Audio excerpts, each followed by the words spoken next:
Құрметті ағайын, саламатсыздар ма? Менің есімім Абзал Дүйсенбекұлы Малбасқанов, дәрігер-пульмонолог, торакалды хирург, фтизиатр және Аруана клиникасының бас дәрігері.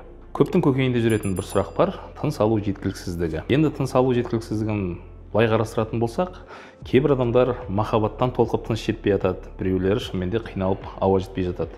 Және де көп жағдайда тыныс алу жеткіліксіздігі бізде аурулардың, өкпе ауруларының әсерінен болып жатады. Бұл өкпедегі қабынуларға байланысты. Өкпеде қандай қабынулар болады? Мысалға, жоғарғы тыныс жолдарының жетіспеушілігінен, немесе мына ОРВИ, ЖРВИ-дің кезінде мұрынның жоғарғы тыныс алу жолдарындағы шырышты қабаттардың қабынуынан ісініп, ауаның өтуі қиындап, адам тұншығуы болады. Нақау болмаса, жаңа оның ішіне гайморит, синусит, тағы да басқа фарингит деген сырқаттар толып жатыр. Сол кезде ауа жеткіліксіздігі анықталуы мүмкін. Одан бөлек, мына бізде тағы да тонзиллит дейтін ауру бар. Халықтың арасына қарапайым ангина десек, бәріміз түсінеміз. Сол ангинаға келетін болсақ, мысалы, олда суық су ішкеннен немесе салқындап қалғаннан бізде ісініп, ауаның жүруі қиындап, тіпті тамақ ішудің өзі жұтынуы қиындап кетеді. Ал енді таза тыныс жетіспеушілік көбінесе бұл өкпедегі ақауларға байланысты.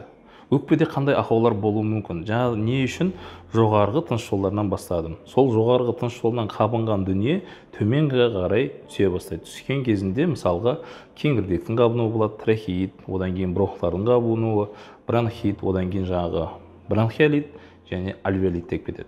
Егер де осылардың барлығы бірден қабынатын болса, әрине тыныстың өтуі қиындайды, газ алмасу қиындайды, одан кейін адамға тыныс жетіспеушілігі болуы мүмкін. Және де бұның ары қарай бет алдырып жүре беретін болсақ, халық еміне сеніп, тағы да басқа да дәріханаға барып, өзімізге келген дәріні ала салып ішетін болсақ, емді ары қарай асқындырып алуымыз мүмкін. Мысалға, одан ары қарай асқынатын болсақ, жаңағы пневмонияға келуі мүмкін. Пневмония, мысалға, бұл жаңағы өкпе тінінің қабынуы.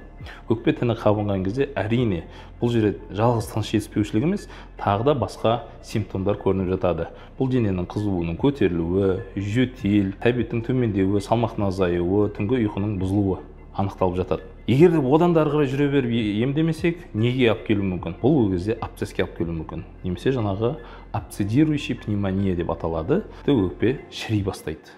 Одан ары қарай асырып жіберсек не болады? Одан ары қарай асырсақ, бізде гангренаға дейін баруымыз мүмкін. Оны үйлік жағдайда емдей алмаймыз, тек қана стационарлық деңгейде ғана ем көрсетіп, неге нақа болмаса, жаңағы хирургиялық көмекке жүгінуімізге тура келеді. Сол себептен аурудың емін іздегенше ауырмайтын жолын ізде дейді. Уақытылы скрининг өтіп, денсаулығымызды түзетіп жүргеніміз дұрыс. Енді мына аурулардың жаңағы барлығы тыныс жетіспеушілігіне әкелетін болсақ, одан да басқа сырқаттар бар тыныс жетіспеушілігіне алып келетін. Мысалға айтатын болсақ, бұл жүрек қан тамыр ауруларының кезіндегі болатын ақаулар.